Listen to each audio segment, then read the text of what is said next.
TET పరీక్షకు సన్నద్ధమవుతున్నటువంటి అభ్యర్థులకు తెలుగులో భాషాంశాలు అధ్యాయంలో భాగంగా సంస్కృత సందుల గురించి మనం గత ఎపిసోడ్లో చూసాం. ఇప్పుడు తెలుగు సందులు అంటే భాషను బట్టి మనం భాషాపరంగా సందులు, సంస్కృత సందులు, తెలుగు సందులు అని చెప్పుకోవడం జరిగింది. ఇందులో సంస్కృత సందులలో సవర్ణ దీర్ఘ సంధి, గుణసంధి, అనాదేశ సంధి, వృద్ధి సంధి మొదలైన వాటిని మనం అధ్యయనం చేసి ఉన్నాం. ఇప్పుడు మనం తెలుగు సందులు, పాఠశాల స్థాయిలో వచ్చేటటువంటి తెలుగు సందులు ఏమిటి అనేది ఒకసారి పరిశీలిద్దాం. ముఖ్యంగా ఈ తెలుగు సందులు అనే మాట మనం ఇంతకుముందు చెప్పుకున్నట్లు అచ్చ తెలుగు పదాల మధ్య జరిగే సంధిని తెలుగు సంధి అనవచ్చు. ఈ తెలుగు సందుల్లో ప్రధానమైనవి మొదట ఉకార సంధి. ఉకార సంధి, దీనినే ఉత్వ సంధి అని కూడా పిలుస్తాం. ఉకార సంధికే మరొక పేరు ఉత్వ సంధి. దీని సూత్రం ఏమిటంటే ఉత్తునకు అచ్చు పరమైతే సంధి నిత్యము. నిత్యము అంటే తప్పనిసరిగా అవుతుంది అని అర్థం. ఉత్తునకు అచ్చు పరమైతే, ఉత్తు అనే మాట కూడా మనం స్పష్టంగా తెలుసుకొని ఉండాలి. ఉత్తు అంటే హ్రస్వ ఉకారం. హ్రస్వం అంటే దీర్ఘం లేని ఉకారం. ఉ ఉ ఊ అని రెండు ఉంటాయి కదా, అందులో ఉ అనే అక్షరాన్ని ఉత్తు అనవచ్చు. అంటే ఉకార సంధిలో మొదటి పదం చివరలో దీర్ఘం లేకుండా కేవలం ఉ అనేటటువంటి అచ్చు వస్తుంది. ఆ ఉత్తునకు రెండో పదం మొదటి అక్షరం అచ్చు వచ్చినప్పుడు జరిగే సంధిని మనం ఉత్వ సంధి అనవచ్చు. ఎట్లా అంటే కొన్ని ఉదాహరణలు చూస్తే మీకు స్పష్టంగా అర్థమవుతుంది. నీవెవరు అనే మాట ఉంది. ఈ నీవెవరు అనే మాట రెండు పదాలతోటి ఏర్పడింది. నీవు ప్లస్ ఎవరు అనే రెండు పదాలు కలిస్తే నీవెవరు అనే మాట వచ్చింది. నీవు అన్నప్పుడు ఆ నీవులో ఊ వాకొమ్మిస్తే ఊ అనేటటువంటి అక్షరం ఏదైతే ఉందో అందులో ఉన్నటువంటి అచ్చు ఊ. ఈ ఊ అనేదానికి ఎవరులోని ఏ అనే అచ్చు పరమైనప్పుడు నీవెవరు అనే మాట వచ్చింది. అంటే ఉత్తునకు ఉత్తు అన్నప్పుడు ఉకారం, ఉకారానికి అచ్చు పరమైంది కాబట్టి అది నీవెవరు అయింది. నీవు, ఎవరు, నీవెవరు. ఊరంతా, ఊరు ప్లస్ అంతా, ఊరంతా. ఇందులో కూడా ఊరులో ఉకారం ఉంటుంది, దానికి ఆ అనే అచ్చుపరమైనప్పుడు ఊరంతా. ఏరవతల, ఏరు అన్నప్పుడు ఉత్వం వస్తుంది. అట్లా ఉకారానికి అంటే ప్రతి పదం మొదటి పదం చివరలో తప్పకుండా ఊ అనే అచ్చు ఉంటుంది. అట్లా వచ్చి మళ్ళీ ఇంకో అచ్చుతో కూడినటువంటి పదం ఆ పదానికి కలిసినప్పుడు అది ఉకార సంధి అవుతుంది. అదేవిధంగా నేనింతే, నేను ప్లస్ ఇంతే, నేనింతే, ఇట్లాంటి పదాలన్నీ కూడా ఉత్వ సంధికి ఉదాహరణలుగా మనం చెప్పుకోవచ్చు.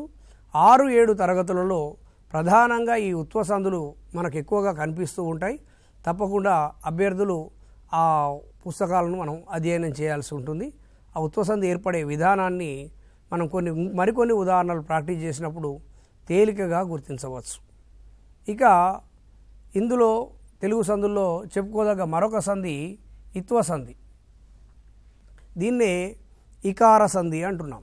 ఇకార సంధి లేదా ఇత్వ సంధి.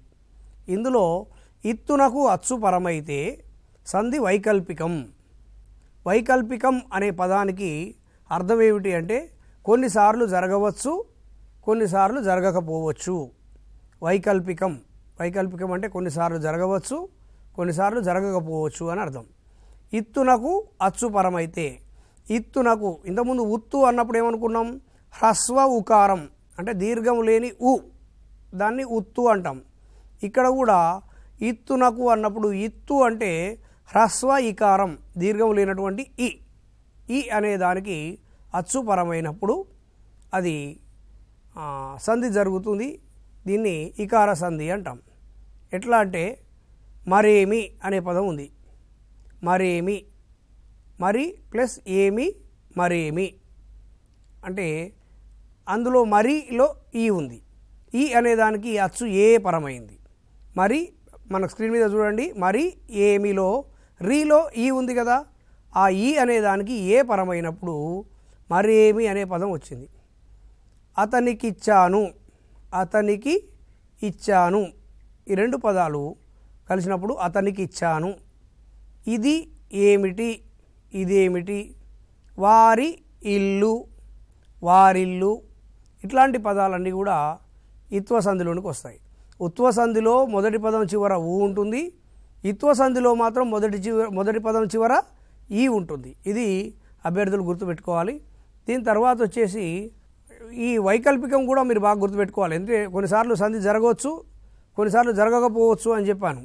మరి సంధి జరగకపోవడానికి కూడా కొన్ని ఉదాహరణలు చూసినట్లయితే వచ్చి ప్లస్ ఇచ్చెను, ఇది కూడా ఇత్వ సంధి నియమం ప్రకారమే ఉంది. చూడండి, వచ్చి అన్నప్పుడు వచ్చిలో ఈ ఉంది, ఇచ్చెనులో ఈ ఉంది, వచ్చి ప్లస్ ఇచ్చెను.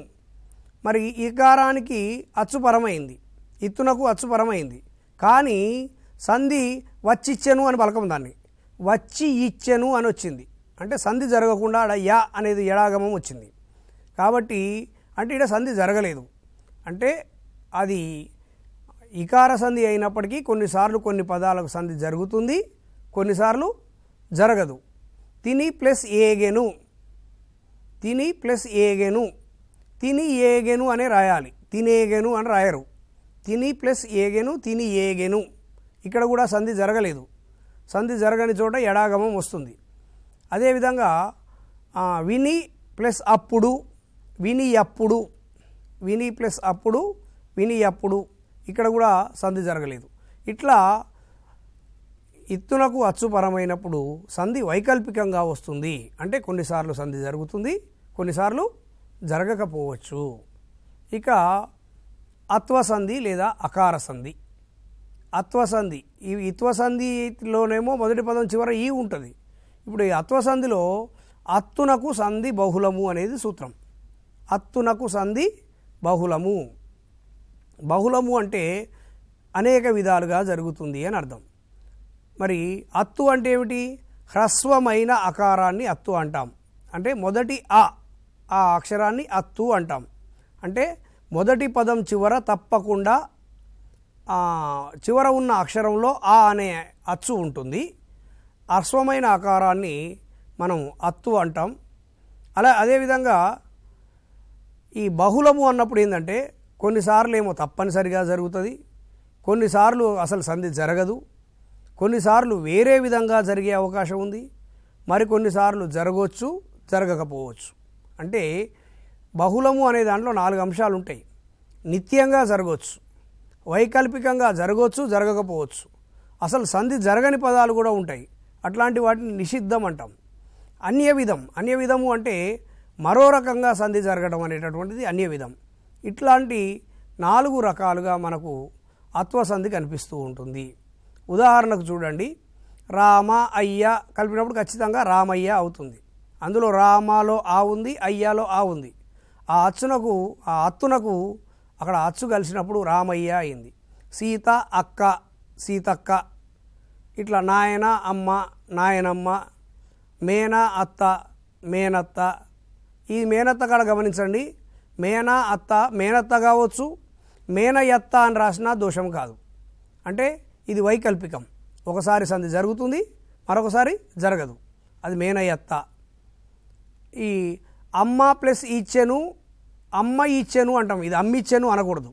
అమ్మ ప్లస్ ఇచ్చెను, అమ్మ ఇచ్చెను, ఇది ఖచ్చితంగా సంధి జరగదు. ఇటువంటి దాన్ని ఏమంటామంటే నిషిద్ధం అంటాం. సంధి నిషిద్ధం. అక్క ప్లస్ ఏగెను, అక్క ఏగెను అని రాయాలి కానీ అక్కేగెను అని రాయలేం. కాబట్టి ఇది నిషిద్ధం. అంటే కొన్నిసార్లు సంధి జరగదు, కొన్నిసార్లు 2 విధాలుగా అంటే జరగవచ్చు, జరగకపోవచ్చు. మేనత్త విషయం చూసినప్పుడు మేనత్త, మేనయత్త అని రాసినట్టు. ఇంకొన్నిసార్లు అన్య విధంగా జరుగుతుంది. అంటే ఒక ప్లస్ ఒక రాసినప్పుడు ఒక్కొక్క అని రాయాలి. ఒక్క ప్లస్ ఒక్క అయితే ఒక్కొక్క అంటాం. కానీ ఒక ప్లస్ ఒక అని వచ్చినప్పుడు ఆ ఒక ప్లస్ ఒక రాసినప్పుడు ఒకానొక అని రాస్తాం. ఇది అన్య విధం. ఈ ఒకానొకలో నో అనేది కొత్తగా వచ్చింది. ఇది వేరే విధంగా సంధి జరుగుతుంది కాబట్టి దీన్ని అన్య విధం అంటాం. ఇట్లా ఈ 4 విధాలుగా సంధి జరిగే విధానాన్ని బహుళము అంటాం. అందుకే అత్తునకు సంధి బహుళము. అకార సంధి సూత్రం ఏమిటంటే అత్తునకు సంధి బహుళము, అనేక విధాలుగా జరుగుతుంది అని అర్థం అన్నమాట. ఇట్లా వీటి తర్వాత ఇక మరొక ప్రధానంగా చెప్పుకోదగ్గ సంధి ఏమిటంటే ఎడాగమ సంధి. ఈ ఎడాగమ సంధి అంటే ఏమిటి అంటే సంధి జరగనప్పుడు ఆ పదాలను కలిసి చదవాల్సి వస్తే దాంట్లో మనం యా పలుకుతాం. మనకు అనుకోకుండానే మనం సాధారణ వ్యవహారంలో కూడా ఇలా చూడవచ్చు. మా ఇల్లు అంటాం, మా ఇంటికి పోతున్నా అంటాం. మా ఇల్లులో మా ఇల్లు అని స్పష్టంగా మనం అచ్చుతో పలకం. మా ఇల్లులో ఈ అనేది యా గుడిస్తే ఈగా పలుకుతాం. మా ఇల్లు అంటే ఇక్కడ మా వేరే పదం, ఇల్లు వేరే పదం, ఈ రెండు ఒక అక్షరంలో కలిసిపోలేదు. కానీ ఆ ఈ బదులుగా యా అనేది ఆగమంగా ఒక మిత్రుడిలాగా వచ్చి చేరింది. అందులో ఉన్న ఈని అట్లాగే ఉంచి యా వచ్చి చేరింది కాబట్టి దీన్ని ఎడాగమ సంధి అంటాం. సంధి లేని చోట స్వరమున కంటే పరమైన స్వరమునకు ఎడాగమం బగు. ఈ సంధి జరగని చోట వచ్చినటువంటి ఆ స్వరం ఏదైతే ఉంటుందో, ఇల్లులో ఈ ఉంది కదా, దానికి యా అనేది వచ్చి చేరుతుంది. ఇది ఎడాగమం. అంటే సంధి నిషేధించబడ్డప్పుడు, సంధి నిషిద్ధమైనప్పుడు ఎడాగమం. ఇంతకుముందు మేనయత్త అన్నాం, మేన అత్త అని చదవం, మేనయత్త అంటే అందులో కూడా యా వచ్చి చేరింది. ఇది ఎడాగమమే. అంటే సంధి జరగని చోట యా వస్తుంది, దాన్ని ఎడాగమం అంటాం. వేడి ప్లస్ అగు, వేడి యగు అంటాం. వేడి యగు, వేడి ప్లస్ అగు, వేడి యగు. మా ఇల్లు, అమ్మ ప్లస్ ఇచ్చింది, అమ్మ ఇచ్చింది, అమ్మ ప్లస్ ఇచ్చింది, అమ్మ ఇచ్చింది. ఇట్లాంటి పదాలను మనం ఎడాగమ సంధికి ఉదాహరణలుగా చెప్పవచ్చు. ఇది ఎడాగమ సంధి. ఇక సరళాదేశ సంధి. ఈ గసడదవాదేశ సంధి. ఈ గసడదవాదేశ సంధి ప్రథమ మీది పరుషములకు గసడదవలు బహుళముగానగు అని సూత్రం. ప్రథమ మీది పరుషములు అంటే ప్రథమా విభక్తి ప్రత్యయముల మీద పరుషములు వచ్చినప్పుడు. ప్రథమా విభక్తి ప్రత్యయాలు ఏమిటి? డు, ము, ఊలు. ఈ డు, ము, ఊలను ప్రథమా విభక్తి ప్రత్యయాలు అంటాం.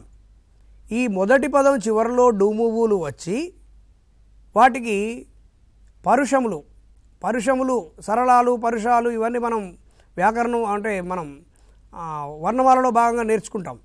అందులో కా, చ, ట, త, ప వీటిని పరుషాలు అంటాం. ప్రథమా విభక్తి ప్రత్యయాల మీద పరుషములు కచట తపలు వచ్చినప్పుడు గసడదవలు ఆదేశంగా వస్తాయి. గసడదవ అంటే ప్రథమా విభక్తి ప్రత్యయాలు మీద కా వచ్చిందనుకోండి, అది సంధి పదంలో గాగా మారుతుంది. ఉదాహరణకు చూడండి, కా వచ్చినప్పుడు వాడు ప్లస్ కొట్టే అనే పదం చూడండి.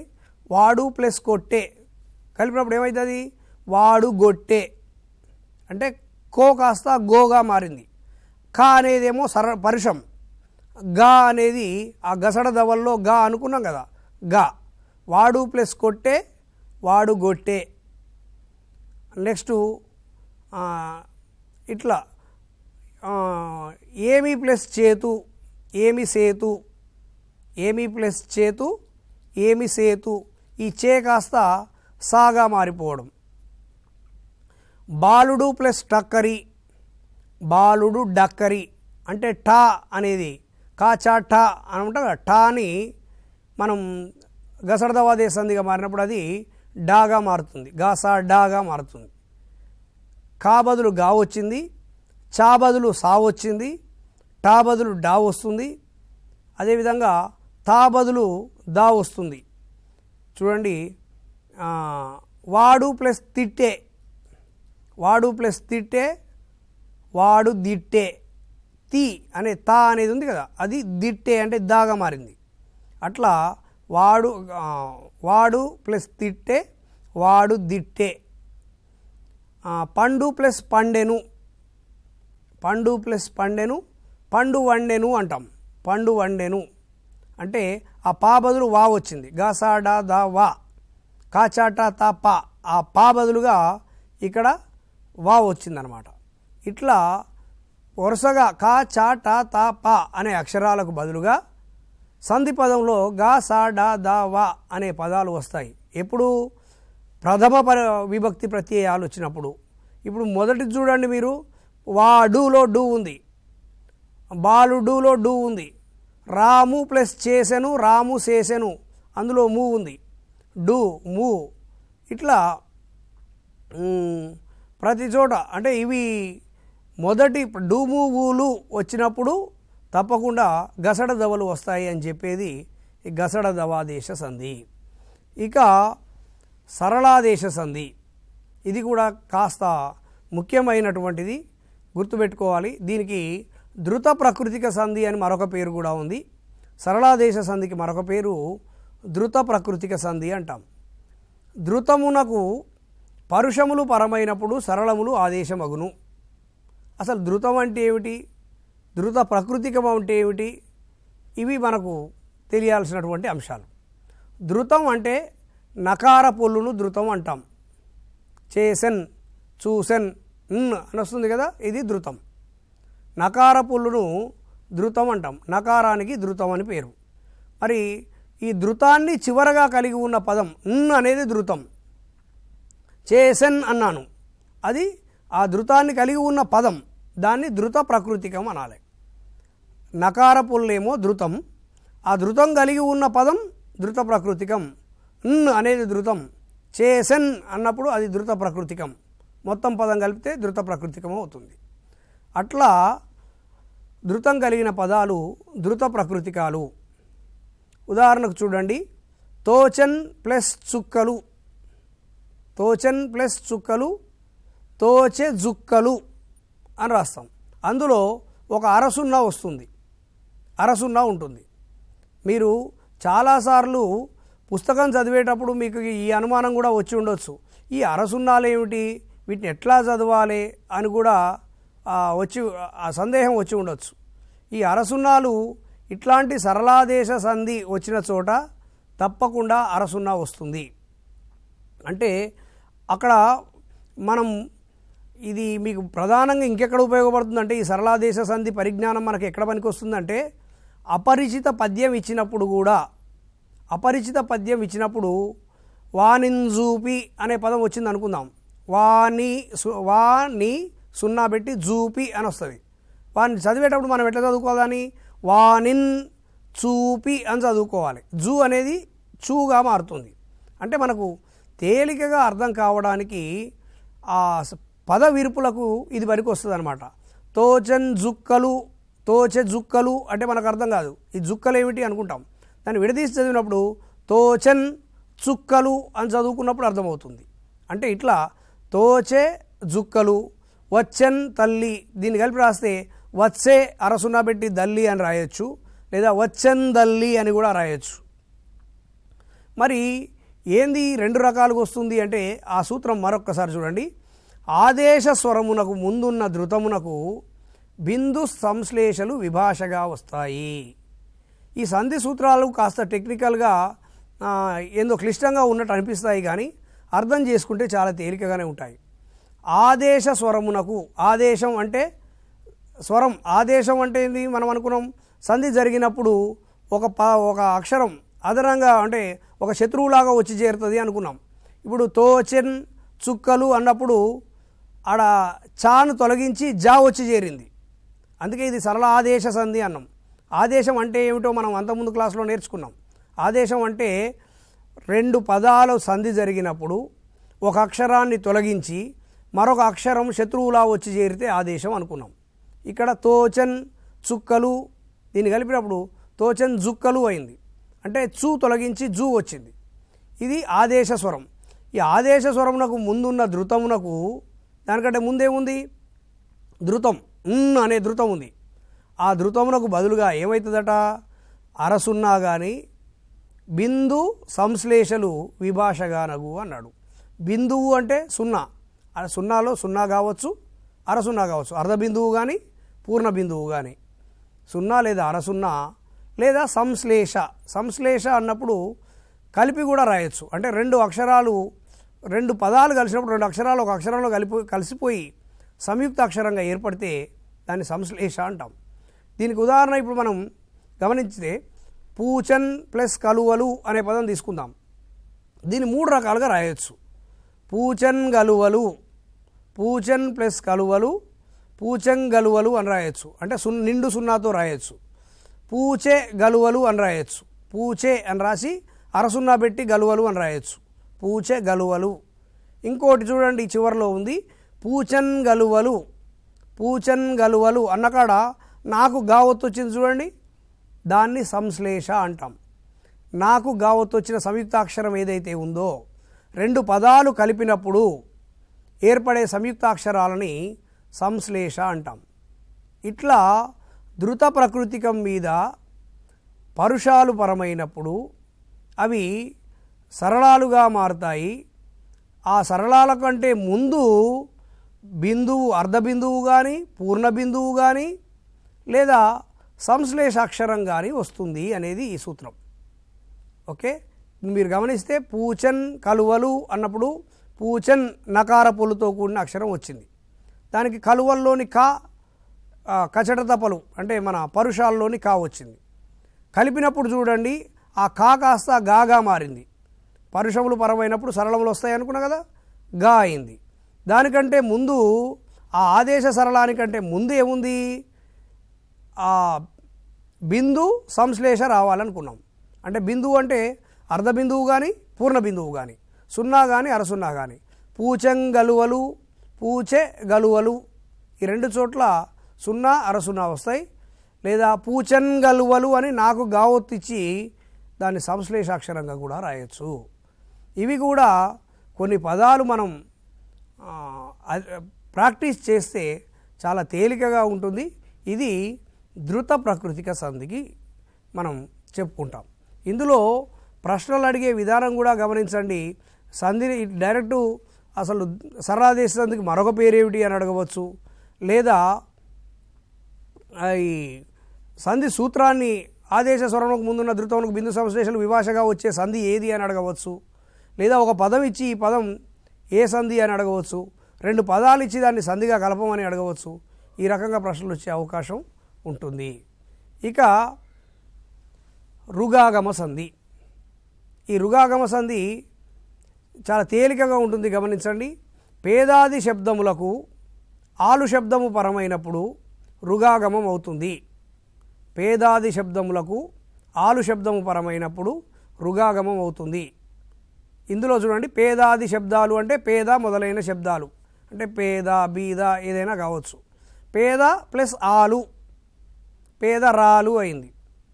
చూడండి, పేద ఆలు పేదరాలు, బీద ప్లస్ ఆలు బీదరాలు, జవ ప్లస్ ఆలు జవరాలు, ముద్ద ప్లస్ ఆలు ముద్దరాలు, బాలెంత ప్లస్ ఆలు బాలెంతరాలు. ఇట్లాంటి అంటే పేద మొదలైనటువంటి పదాలకు ఆలు అని వస్తే చాలు, అది రాలుగా మారుతుంది. ఇది గుర్తుపెట్టుకోవాలి. ఆలు అని చివరి పదం ఆలు ఉంటుంది. రుగాగమ సంధిలో తప్పనిసరిగా 2వ పదం ఆలు ఉంటుంది. అది సంధి జరిగినప్పుడు రాలుగా మారుతుంది. ఇందులో మరొక సూత్రం కూడా ఉంది. ఎందుకంటే ఈ తత్సమ శబ్దాలు వచ్చినప్పుడు కొంచెం మార్పుకు లోనై సంధి జరుగుతుంది. చూడండి, అకారాంత తత్సమ శబ్దాలకు అకారాంత తత్సమ శబ్దాలకు ఆలు శబ్దం పరమైనప్పుడు అకారం ఉకారంగా మారి రుగాగమం అవుతుంది. ఏం లేదు, ఈజీ. ఇది కూడా ఇప్పుడు శ్రీమంత అనేది తత్సమ శబ్దం, అంటే సంస్కృతం నుంచి తెలుగులోకి వచ్చిన శబ్దం. ఈ శ్రీమంత అనే దానికి ఆలు కలిస్తే ఆ తా అనే అక్షరం చివర ఏదైతే ఉందో ఆ అకారము ఉకారం అవుతుంది, అంటే శ్రీమంతు అవుతుంది. శ్రీమంతురాలు, శ్రీమంత ప్లస్ ఆలు శ్రీమంతురాలు, బుద్ధిమంత ప్లస్ ఆలు బుద్ధిమంతురాలు, ఇడ ఉకారంగా మారుతుందన్నమాట, బుద్ధిమంతురాలు. గుణవంత ప్లస్ ఆలు గుణవంతురాలు, ఆదర్శవంత ప్లస్ ఆలు ఆదర్శవంతురాలు, ధీర ప్లస్ ఆలు ధీరురాలు, ఇట్లా సంధి జరిగితే అది రుగాగమ సంధి అవుతుంది. త్రిక సంధి. త్రిక సంధి అనేది కూడా పాఠశాల స్థాయిలో చాలా ముఖ్యమైన సంధిగా మనం చెప్పుకోవచ్చు. ఎందుకంటే అనేకమైన ఉదాహరణలు మనకు పాఠశాల స్థాయి పుస్తకాల్లో ఉన్నాయి. ఇది ఆ ఈ ఏలను త్రికములు అంటారు. త్రికముల మీది అసంయుక్త హల్లునకు ద్విత్వం బహుళంగా వస్తుంది. త్రికముల మీది అసంయుక్త హల్లునకు ద్విత్వం బహుళంగా వస్తుంది. త్రికం హ్రస్వం అవుతుంది. ఒకవేళ త్రికం తర్వాత వచ్చేది అచ్చుపరమైనప్పుడు ఎడాగమం అవుతుంది. దీన్ని ఎడాగమ త్రిక సంధి అంటారు. ఇట్లాంటిది ఇప్పుడు మళ్ళొక్కసారి మనం ప్రతి అక్షరాన్ని గమనిస్తే, అంటే ఈ సంధి సూత్రాన్ని మనం క్షుణ్ణంగా గమనించి ఉదాహరణలతో చూసినప్పుడు తేలికగా అర్థమవుతుంది. గమనించండి. ఇప్పుడు ఈ త్రిక సంధిలో మొదటి పదం కేవలం ఆ ఈ ఏ ఈ మూడు మాత్రమే ఉంటాయి, వేరేది ఉండదు. ఒకటే గుర్తు. అంటే మనకు సంధిలో రెండు పదాలు ఉంటాయి కదా, మొదటి పదంలో ఆ ఈ ఏ ఈ మూడిట్లో ఏదో ఒక అక్షరం మాత్రమే ఉంటుంది. దీనికి హల్లు పరమైనప్పుడు, అసంయుక్త హల్లు అంటే ఏ ఒత్తు లేనటువంటి హల్లు పరమైతే ద్విత్వం వస్తుంది. ఎట్లా? ఉదాహరణ చూడండి. ఆ ప్లస్ కడ తీసుకుందాం. ఆ ప్లస్ కడ, రెండో ఆ ప్లస్ కడ. దీన్ని సంధి చేసినప్పుడు అక్కడ అయింది. ఆ ప్లస్ కడ అక్కడ. ఇక్కడ ఏం మార్పు జరిగింది? ఆ అనేది దీర్ఘం కోల్పోయి అక్కడ అన్నప్పుడు మొదటి ఆగా మారింది. అంటే త్రికం హ్రస్వం అయింది. హ్రస్వం అంటే దీర్ఘాన్ని కోల్పోయింది. అక్కడ అన్నప్పుడు కాకు కావొత్తు వచ్చి చేరింది. చూడండి, ద్విత్వం వస్తుంది. ఆ ఏ హల్లు అయితే వస్తుందో ఆ హల్లు ద్విత్వం అవుతుంది. అదే అక్కడ. మరి అదేవిధంగా ఈ కూడా చూడండి. ఈ ప్లస్ విధము, ఇవ్విధము అనవచ్చు. ఏ ప్లస్ కడ ఎక్కడ, ఈ ప్లస్ కడ ఇక్కడ. అంటే ఆ ఈ ఏ ఏదైనా మొదటి పదంలో తప్పకుండా ఆ ఈ ఏ మాత్రమే ఉంటాయి. రెండవ పదంలో హల్లు వచ్చినప్పుడు ఆ హల్లుకు దాని ఒత్తు వస్తుంది. మరి రెండవ పదంలో హల్లు కాకుండా అచ్చు వస్తే ఏ ప్లస్ అది అనుకుందాం. ఏ ప్లస్ అది ఎయ్యది అవుతుంది. ఏ ప్లస్ అది ఎయ్యది, ఆ ప్లస్ అది అయ్యది. అంటే రెండో పదంలో మొదటి అక్షరం అచ్చు అయినప్పుడు అచ్చుకు ఒత్తులు ఉండవు కాబట్టి దాన్ని యాగా మార్చి యాకు యావొత్తు ఇవ్వాలి. ఎయ్యది అంటే అందులో కూడా త్రికం హ్రస్వంగా మారుతుంది. ఇట్లా యా కూడా ఆగమంగా వస్తుంది కాబట్టి దీన్ని ఎడాగమ త్రిక సంధి అని పిలుస్తాం. ఇది మనకు త్రిక సంధి. ఇట్లా పాఠశాల స్థాయిలో ఉన్నటువంటి తెలుగు సంధులు ఇవి.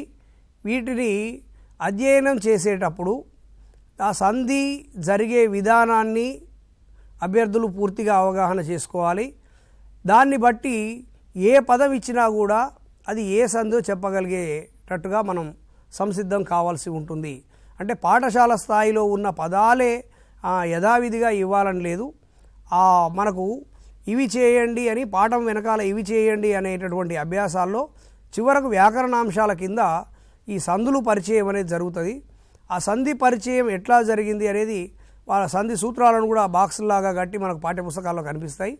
అవన్నీ అక్షరం అక్షరం చదువుకోవడంతో పాటు ఆ సూత్రాన్ని మనం పూర్తిగా అవగాహన చేసుకున్నప్పుడు అది బియాండ్ ద టెక్స్ట్ బుక్ కాకుండా మనకు బయట నుంచి కూడా ఒక పదం ఇచ్చి ఇది ఏ సంధి అంటే మనం చెప్పగలిగే స్థాయికి వచ్చినప్పుడు ఈ సంధుల్లోంచి మనం ప్రశ్నలకు సమాధానాలు చేయడానికి వీలవుతుంది. ఈ విధంగా తెలుగు సంధుల గురించి మనం ఇంతసేపు చదువుకున్నాం. ఇందులో ప్రశ్నల సరళి కూడా ఇట్లానే వస్తుంది. సంధి విడదీయమని అడగవచ్చు, సంధి కలపమని అడగవచ్చు, సంధి సూత్రాన్ని అడగవచ్చు, లేకపోతే ఆ సంధుల్లో వచ్చేటటువంటి పారిభాషిక పదజాలాన్ని అడగవచ్చు. ఇంతకుముందు నేను అన్నాను ధృతం అంటే ఏమిటి, ధృత ప్రకృతికం అంటే ఏమిటి, ఇట్లాంటివి అన్నాం. ఇట్లాంటివి కూడా అడిగే అవకాశం ఉంటుంది. కాబట్టి ఈ తరహాలో అభ్యర్థులు ప్రిపేర్ కావాలి. ఇప్పుడు సంధుల తర్వాత మరొక అంశం గురించి మరొక ఎపిసోడ్లో కలుద్దాం. నమస్కారం.